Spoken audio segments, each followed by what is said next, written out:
तो विद्यार्थी मित्रों मारी यूट्यूब चैनल में आजना लेक्चर में आपનું स्वागत है। मारो आजनो लेक्चर है धोरण 12 कॉमर्स आंकड़ाशास्त्र भाग 1 चैप्टर नंबर 2 सुरेख सहसंबंधों। और आजना लेक्चर में हूँ तमने स्वाध्याय 2 ना विभाग एफ नो दाखला नंबर 1 और दाखला नंबर 2 शीखवाड़वानो छूं। हवे बंने दाखला खूब ज अगत्यना छे, परीक्षानी अंदर 5-5 मार्कनी अंदर पूछावानी शक्यता पूरेपूरी है। तो आजना दाखला में ध्यान आपशो तो 5 मार्कना दाखलानो प्रश्न सॉल्व थई जशे। तो अहींया शरू करीए। अने जो आनी आगळना लेक्चर्स तमे ना जोया होय अने स्वाध्यायना बधा ज दाखला गणवा होय तो मैं विडियो बनावीने अपलोड करी दीधी अने प्लेलिस्ट बनावेलुं छे, तो तमे त्यां जईने जोई शको छो। तो हवे आपणे शरू करीए विभाग एफ नो दाखला नंबर 1। दाखला नंबर 1 में आपने विगत शू आपी है कि 8 जिल्ला में खातरनो वपराश आप्यो छे अने तेनी उत्पादकता आपेली है। वपराश पण टन में है अने उत्पादकता पण टन में आपे छे। खातर अने उत्पादकता पहली जे माहिती होय एने आपणे शुं कहीए छीए एक्स अने बीजी माहिती होय एने आपणे वाय दर्शावीए छीए। कार्ल पियर्सननी रीते एटले के गुणन प्रघातनी रीते आपणे सहसंबंधांक शोधवानो छे। तो सौथी पहेला आपणे शुं करीशुं के आनुं आपणे कोष्टक बनावी दईए। हवे कोष्टक बनावी दीधुं छे। कोष्टकनी अंदर एक्स अने वाय में लखी दीधेला छे। हवे अहींया मैं कोष्टक में यू अने वी लखेला छे एटला माटे के अहीं एक्सनुं जे टोटल आवे छे 220 एनो मध्यक शोधीए छे एक्स बार, तो ए पॉइंट में जवाब मळे छे आपणने, એટલે કે અપૂર્ણાંક जवाब मळे छे। હવે અપૂર્ણાંક जवाब मळे એટલે પહેલી પદ્ધતિ આવશે નહીં। અને બીજું અવલોકનો ખૂબ જ મોટા છે એટલા માટે અહીંયા આપણે યુવીની રીતથી દાખલો ગણવો પડશે। तो યુવીની રીતમાં બીજા બધા જે શીખવાડે છે સાહેબો એમના કરતાં મારી રીત થોડીક અલગ છે કે હું એવી રીતે દાખલો ગણું છું કે જેમાં ક્યારેય માઇનસ ના આવે। કોષ્ટકમાં તમારે ક્યાંય માઇનસ આવશે નહીં, એટલે કે નિશાનીનો પ્રોબ્લેમ થવાની શક્યતા નથી। હવે સૌથી પહેલાં તો શું કરવાનું, યુ શોધવા માટે એક્સ માઇનસ, તો એક્સની નાનામાં નાની કિંમત લેવાની। અંક થોડા મોટા આવશે પરંતુ ક્યાંય માઇનસ નહીં આવે। तो एक्स ની નાનામાં નાની કિંમત જોવા જઈએ તો કેટલી છે 15। તો u બરાબર x માઇનસ કેટલા આવશે 15। એ જ રીતે v માં પણ એવું જ કરવાનું, y માઇનસ નાનામાં નાની રકમ, તો અહીં નાનામાં નાની રકમ કેટલી છે 85। તો u અને v શોધવા માટે શું કરીશું, x ની બધી કિંમતોમાંથી 15 બાદ કરીને લખીશું। તો 15 માંથી 15 જાય તો 0, 18 માંથી 15 જાય તો 3, 20 માંથી 15 જાય 5, 25 માંથી 15 જાય 10, 29 માંથી 15 જાય 14, 35 માંથી 15 જાય 20, 40 માંથી 15 જાય 25 અને 38 માંથી 15 જશે તો 23। હવે આ બધી જ કિંમતોનો આપણે જો સરવાળો કરીએ તો સરવાળો આપણને મળે છે 100। તો સિગ્મા યુ બરાબર કેટલા મળે છે આપણને 100। એ જ રીતે વી શોધી લઈએ, y માઇનસ 85, એટલે કે વાયની બધી જ કિંમતોમાંથી 85 શું કરવાના છે આપણે બાદ કરવાના। સૌપ્રથમ 85 માઇનસ 85 0, 93 માઇનસ 85 કરીએ તો 8, 95 માઇનસ 85 10, 105 માંથી 85 જાય 20, 115 માંથી 85 જાય 30, 130 માંથી 85 જાય 45, 140 માંથી 85 જાય 55 અને 145 માંથી 85 જશે તો 60। હવે આ બધી 8 કિંમતોનો શું કરી નાખવાનો આપણે સરવાળો, જેને આપણે શું કહીએ સિગ્મા વી। તો આ બધી જ કિંમતોનું ટોટલ કરતાં આપણને જવાબ મળે છે 228। જો સરવાળાને બધા તમારે કેલ્ક્યુલેટરમાં કરવાના છે તો વિડીયોને પોઝ કરી તમે જાતે પણ સરવાળો કરી શકો છો અને પછી વિડીયો પ્લે કરીને ચેક કરી લેવાનું કે કેવી રહ્યું। હવે યુ અને વી, તો યુ અને વીનો ગુણાકાર કરીએ એટલે યુવી મળી જશે। તો 0 ગુણ્યા 0 એટલે 0, 3 ઈઠ્ઠા 24, 10 પંચા 50, 20 ગુણ્યા 10 200, 14 ગુણ્યા 30, 14 તરી 42 એટલે 420, 45 ગુણ્યા 20 900, 25 ગુણ્યા 55 1375 અને છેલ્લે 23 ગુણ્યા 60 1380। હવે આ 8 રકમનો પણ આપણે શું કરી નાખવાનો છે? સરવાળો કરવાનો છે. તો 8 રકમનો કેલ્ક્યુલેટરમાં સરવાળો કરવાથી જવાબ આવશે 4349. શું જવાબ મળશે? 4349. હવે યુ સ્ક્વેર એટલે કે યુની જેટલી પણ કિંમતો છે બધાનો અહીંયા શું લખવાનો છે? આપણે વર્ગ લખવાનો છે. તો 0નો વર્ગ 0, 3નો વર્ગ 9, 5નો વર્ગ 25, 10નો વર્ગ 100, 14નો વર્ગ 196, 20નો વર્ગ 400, 25નો વર્ગ 625 અને 23નો વર્ગ 529. ફરીથી આ બધી જ રકમોનું ટોટલ કરીએ તો યુ સ્ક્વેરનું ટોટલ છે એટલે શું મળશે? Sigma U square. તો સિગ્મા યુ સ્ક્વેરનો જવાબ આવે છે 1884. તે જ રીતે વી સ્ક્વેર કરીએ. 0નો વર્ગ 0, 8નો વર્ગ 64, 10નો વર્ગ 100, 20નો વર્ગ 400, 30નો વર્ગ 945નો વર્ગ 2025, 55નો વર્ગ 3025 અને 60નો વર્ગ 3600. તો આ બધાનો વર્ગ લખી દીધા પછી હવે સરવાળો કરીએ. હવે વી સ્ક્વેરનો સરવાળો છે એટલે એને શું કહેવાય? Sigma V square. અને એનું ટોટલ આવશે 10114. આંકડા થોડા મોટા છે પણ જો ક્યાંય માઇનસ નથી આવે એટલે આપણે પ્લસ માઇનસનું ધ્યાન રાખવાની જરૂર પડશે નહીં.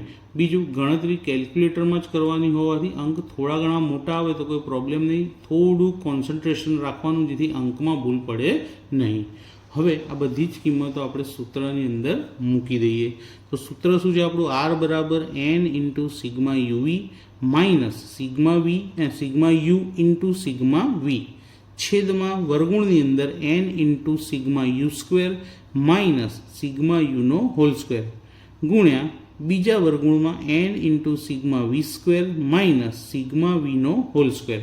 હવે આ જ રીતે આપણે આની અંદર કિંમતો દર્શાવી દઈએ. સૌથી પહેલાં એનની કિંમત છે 8. યુવી તો યુવીનું ટોટલ આપણને મળ્યું છે 4349 માઇનસ સિગ્મા યુ કેટલા છે? 100 ઇન્ટુ સિગ્મા વી કેટલા છે? 228 છેદમાં હવે વર્ગુણની અંદર કિંમતો મૂકવાની છે. તો સૌથી પહેલાં વર્ગુણમાં શું આપેલા? n કેટલા? 8 બ્રેકેટમાં sigma U square 1884 minus sigma યુનો સ્ક્વેર. તો સિગ્મા યુ કેટલા છે? 100. તો 100નો સ્ક્વેર વર્ગમૂળ. બીજા વર્ગમૂળમાં ફરી એનની જગ્યાએ 8 સિગ્મા વી સ્ક્વેર કેટલા છે? 10114 માઇનસ સિગ્મા વીનો હોલ સ્ક્વેર. તો સિગ્મા વી છે 228, એનો હોલ સ્ક્વેર કરી દીધો. હવે ગણતરી કરીએ. 8 ગુણ્યા 4349 કરીશું તો જવાબ મળશે 34792 માઇનસ 100 ગુણ્યા 228 કરીએ તો 22800 છેદમાં પહેલાં ગુણાકાર 8 ગુણ્યા 1884 કરીએ તો એનો જવાબ આવશે 15072 માઇનસ 100નો વર્ગ કરીએ તો મળશે 10000. 100નો વર્ગ એટલે 100 ગુણ્યા 100. ફરીથી બીજો ગુણાકાર કરીએ કે 8 ગુણ્યા 10114નો ગુણાકાર કરીએ તો 80912 માઇનસ 228નો વર્ગ એટલે 228 ગુણ્યા 228 કરીએ તો 51984. હવે બાદ બાકી કે 34792માંથી 22800 બાદ કરતાં આપણને મળશે 11992 છેદમાં પહેલી બાદ બાકી 15072માંથી 10000 જાય તો મળશે 5072 ગુણ્યા બીજી બાદ બાકી 80912માંથી 51984 બાદ કરતાં મળશે 28928. ફરી અંશ એમનો એમ 11992 છેદની અંદર રકમો મોટી હોવાના કારણે ગુણાકાર થોડો વધારે પડતો જ મોટો મળે છે આપણને. તો ગુણાકાર આપણો આવે છે, હું અંકમાં બોલું છું, 14,67,22,816 અને એની ઉપર વર્ગમૂળ. ફરીથી અંશ એમનો એમ લખી દઈએ, 11,992 અને આ છેદમાં જે રકમ લખી એનું વર્ગમૂળ શોધી લઈએ કેલ્ક્યુલેટરમાં. તો એનું વર્ગમૂળ મળે છે આપણને 12,112.92. હવે આ બેનો શું કરીશું, આપણે ભાગાકાર કરી લઈએ. તો 11,992 ભાગ્યા 12,112.92, તો એનો ભાગાકાર આપણને મળે છે 0.99. તો આ આપણને કોની કિંમત મળી ગઈ? આરની કિંમત મળી. હવે આરની કિંમત 1ની ખૂબ જ નજીક છે. તો આરની કિંમત 1ની ખૂબ જ નજીક છે, માટે બંને ચલ વચ્ચે ખૂબ જ ગાઢ ધન સહ સંબંધ છે, આપણે તેવું કહી શકીએ. કેમ કે 1ની ખૂબ જ નજીક છે. જો આની અંદર 0.001 ઉમેરી દઈએ તો 1 થઈ જાય, સંપૂર્ણ ધન સહસંબંધ થઈ જાય. પણ એક એક્ઝેક્ટ જવાબ મળ્યો નથી. આ પણ આપણો જવાબ કેવો છે? આશરે જ છે. તો દાખલા નંબર પહેલો પૂરો થયો. ગણતરી થોડી મોટી હતી, પણ થોડી કાળજી રાખી અને કોન્સન્ટ્રેશનથી ગણશો તો કોઈ પ્રોબ્લેમ થશે નહીં. હવે એ જ રીતે જોઈએ આપણે દાખલા નંબર 2. તો દાખલા નંબર 2 શરૂ કરીએ તે પહેલાં એક વાર એની રકમ જોઈ લઈએ. ચોપડીમાં આપણને શું કીધું છે, કારણ કે રકમ વાંચવી ખૂબ જરૂરી છે. એક મોટા શહેરના 6 બાળકો, એટલે કે n બરાબર 6 આપેલા છે. વિડીયો ગેમ રમવામાં આવેલા અઠવાડિક સરેરાશ કલાક અને પરીક્ષામાં મેળવેલા ગુણ. તો આ કલાક જે છે એને x કહીશું અને આ ગુણ છે એને y કહીશું. તેની માહિતી પરથી કાર્લ પિયર્સનની રીતે આપણે સહસંબંધાંક શોધવાનો છે. કાર્લ પિયર્સનની કઈ રીત હતી? ગુણન પ્રઘાતની રીત. તો ગુણન પ્રઘાતની રીતે સહસંબંધાંક શોધવાનો છે. અહીં આપણને y પોઈન્ટમાં એટલે કે અપૂર્ણાંક સંખ્યા આપેલી છે, માટે યુવીની જ રીત થશે, બીજી કોઈ રીત કરવી નહીં. તો જ્યારે અવલોકન આ રીતે પોઈન્ટમાં આપેલા હોય ત્યારે તમારે યુવી સિવાય બીજી કોઈ રીત કરવાની રહેશે નહીં. તો શરૂઆત કરીએ. તો સૌથી પહેલાં x પરથી u શોધીએ. તો u બરાબર x માઇનસ, આપણો નિયમ શું છે? નાનામાં નાની કિંમત. તો xમાં નાનામાં નાની કિંમત તમારી પાસે કઈ છે? તો 40. તો x માઇનસ કેટલા આવશે? 40. એ જ રીતે v માટે y માઇનસ નાનામાં નાની રકમ. તો yમાં સૌથી નાનામાં નાની કિંમત શું છે? 4.3. બીજું કે અહીં બધા જ અવલોકનોમાં પોઈન્ટ પછી એક એક અંક આપ્યો છે. તો આ જે રકમ લખી એને આપણે 0.1 વડે શું કરી લઈશું? ભાગાકાર. બાદબાકી કર્યા પછી શું કરીશું? 0.1 વડે ભાગાકાર, જેથી જેથી અપૂર્ણાંક સંખ્યા પૂર્ણાંક બની જશે, એટલે કે પોઈન્ટ જતા રહેશે અને આપણને પોઈન્ટ વગરની કિંમત મળશે. તો પહેલાં u અને v શોધીએ, પછી દાખલો ખૂબ જ સરળ થઈ જશે. u બરાબર x માઇનસ 40, એટલે કે xની બધી જ કિંમતોમાંથી 40 શું કરી દઈશું? માઇનસ. 43માંથી 40 જાય તો 3, 47માંથી 40 જાય તો 7, 45માંથી 40 જાય 5, 50માંથી 40 જાય 10, 40માંથી 40 જાય 0, 51માંથી 40 જાય તો 11. આ બધી જ કિંમતોનું શું કરવાનું છે આપણે? ટોટલ. તો આપણને સિગ્મા યુ મળી જશે. હવે સિગ્મા યુની કિંમત આપણને મળશે 36. આ બધાનો સરવાળો. હવે અહીં થોડું ડિફિકલ્ટી છે, કેલ્ક્યુલેટરમાં કરીશું કે 5.2માંથી 4.3 બાદ કરીએ તો જવાબ મળશે આપણને 0.9 અને 0.9ને 0.1 વડે ભાગી દઈએ તો પોઈન્ટ જતા રહે એટલે ફક્ત શું મળશે? 9 મળશે. એ જ રીતે 4.9માંથી 4.3 જાય તો 0.6 અને 0.6 ને 0.1 વડે ભાગીએ તો ફક્ત 6. તો હવે આપણે ડાયરેક્ટ કરી શકીએ છીએ. જો 50માંથી 43 જતા રહેશે તો કેટલા મળે? 7. તો 5.0માંથી 4.3 બાદ કરીએ તો 0.7 અને એને 0.1 વડે ભાગીએ તો એકલા 7 મળે. એટલે ડાયરેક્ટ આપણે કરી શકીએ. તો 47માંથી 43 જાય તો કેટલા રહેશે 4. 54માંથી 43 જાય તો કેટલા રહેશે આપણી પાસે 11 અને 43માંથી 43 જાય તો 0. કેલ્ક્યુલેટરમાં પ્રોપર ગણતરી કરવી હોય તો પણ કરી શકો અને જે મેં છેલ્લા 3 અંકની ગણતરી કીધી એ રીતે પણ તમે કરી શકો છો. હવે આપણે આનું ટોટલ મારી દઈએ તો આ 6 સંખ્યાનું ટોટલ આપણી પાસે આવે છે 37. હવે સિમ્પલ યુવી એટલે કે આ બંનેનો ગુણાકાર 3 9 27, 7 6 42, 5 7 35, 10 ચોક 40, 11 ને 0 વડે 0, 11 ને 0 વડે 0. તો હવે આ 4 અંકનું ટોટલ કરવાનું રહ્યું અને આ 4 અંકનું ટોટલ મળે છે આપણને 144. હવે યુ સ્ક્વેર એટલે કે યુની બધી જ કિંમતોનો શું કરીશું વર્ગ કરીએ. 3નો વર્ગ 9, 7નો વર્ગ 49, 5નો વર્ગ 25, 10નો વર્ગ 100, 0ના 0 અને 11નો વર્ગ 121. હવે અહીંયા આગળ 0 સિવાયની આ જે 5 રકમ છે તેનું ટોટલ મળીએ તો ટોટલ આપણને મળી જશે 304. વી સ્ક્વેર શોધીએ તો વીનો વર્ગ કરીએ 9નો વર્ગ 81, 6નો વર્ગ 36, 7નો વર્ગ 49, 4નો વર્ગ 16, 11નો વર્ગ 121 અને 0નો વર્ગ 0. તો આ 5 રકમનું ટોટલ મારી દઈએ તો એનું ટોટલ આપણને મળશે 303.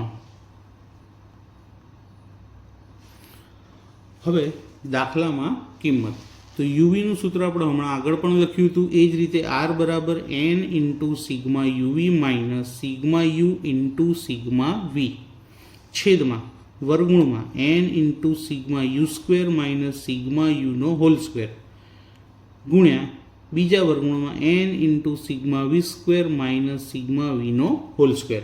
આ બધી જ કિંમતો આ સરવાળા રૂપે આપણને મળી ગઈ છે. તો શરૂઆત કરી n. સૌથી પહેલાં તો કેટલા હતા 6. યુવીનું ટોટલ કેટલું આવ્યું 144. સિગ્મા યુ કેટલા છે 36. સિગ્મા વી કેટલા 37 છેદમાં વર્ગમૂળની અંદર એનની જગ્યાએ 6 યુ સ્ક્વેરનું ટોટલ 304 માઇનસ સિગ્મા યુનો સ્ક્વેર તો સિગ્મા યુ છે 36 તો 36નો વર્ગ ગુણ્યા બીજા વર્ગમૂળની અંદર એનની જગ્યાએ 6 સિગ્મા વી સ્ક્વેર તો 303 માઇનસ સિગ્મા વીનો હોલ સ્ક્વેર તો સિગ્મા વી છે આપણી પાસે 37 તેનો હોલ સ્ક્વેર. હવે 6 ગુણ્યા 144 તો જવાબ મળશે 864 માઇનસ 36 ગુણ્યા 37 તેનો જવાબ મળશે 1332 છેદમાં 6 ગુણ્યા 304 તો એનો જવાબ મળશે આપણને 1824 માઇનસ 36નો વર્ગ કરીએ તો એનો જવાબ મળશે 1296. આ બધી જ ગણતરી હું કેલ્ક્યુલેટરમાં કરી રહ્યો છું. એ જ રીતે 6 ગુણ્યા 303 તેનો જવાબ મળશે 1818 માઇનસ 37નો વર્ગ કરીએ તો 1369. હવે બાદ બાકીઓ કરીએ 864માંથી 1332 બાદ કરતા આપણને જવાબ મળશે -468 છેદમાં 1824માંથી 1296 બાદ કરતા આપણને જવાબ મળશે 528 એની ઉપર વર્ગમૂળ. 1818માંથી 1369 બાદ કરતા જવાબ મળશે આપણને 449 એની ઉપર પણ વર્ગમૂળ. ફરી અંશ એમનો એમ -468. આ બંનેનો ગુણાકાર 528 ગુણ્યા 449 તો જવાબ આવશે 2,37,072. ફરી -468 એમના એમ છેદમાં 2,37,072નું વર્ગમૂળ શોધીએ તો એનો જવાબ આવશે 486 0.9 પણ લખી શકાય અને 90 પણ લખી શકાય, બંને એક જ કહેવાશે. હવે એ બેનો આપણે શું કરવાનો છે? ભાગાકાર કરવાનો છે. તો આ બંનેનો ભાગાકાર કરતાં આપણી પાસે જવાબ મળે છે -0.96. પણ કેવો જવાબ આવે છે? લગભગ, એટલે કે સહસંબંધાંક મળ્યો લગભગ -0.96. હવે આ 0.96 માઇનસ છે, કોની નજીક કહેવાય? -1ની. તો આરની કિંમત -1ની ખૂબ જ નજીક છે, માટે બંને ચલ વચ્ચે ગાઢ ઋણ સહસંબંધ છે તેમ આપણે કહેવાય. હવે દાખલા નંબર 2 અને દાખલા નંબર 1 બંને જોઈ લીધા. તો ફરી એકવાર તમે સ્ક્રીનશોટ લઈને લખી શકો માટે તો કોષ્ટક દાખલા નંબર 1નું કોષ્ટક દોરી દીધા, લખી દીધા, પછી સૂત્ર મૂકી, કિંમતો મૂકી, આર શોધી લીધા અને ત્યારબાદ એનું શું લખી દીધું? અર્થઘટન. એ જ રીતે દાખલા નંબર 2નું પણ કોષ્ટક બનાવ્યા પછી સૂત્ર લખી, કિંમત મૂકી અને શું શોધ્યું? આર. અને આર શોધ્યા પછી તેનું શું લખી દીધું? આપણે અર્થઘટન લખી દીધું. તો મિત્રો મને કોમેન્ટ કરી જરૂરથી જણાવજો કે આજનો વિડીયો તમને કેવો લાગ્યો, અને આ વિડીયોને તમારા મિત્રોમાં, ફ્રેન્ડ્સને ખૂબ જ શેર કરજો, જેથી ચેનલને સપોર્ટ મળે. અને જો તમે ચેનલ પર નવા હો તો ચેનલને સબસ્ક્રાઈબ કરવાનું ભૂલતા નહીં, જેથી આવા નવા એજ્યુકેશનલ વિડીયો તમને મળતા રહેશે. Thank you.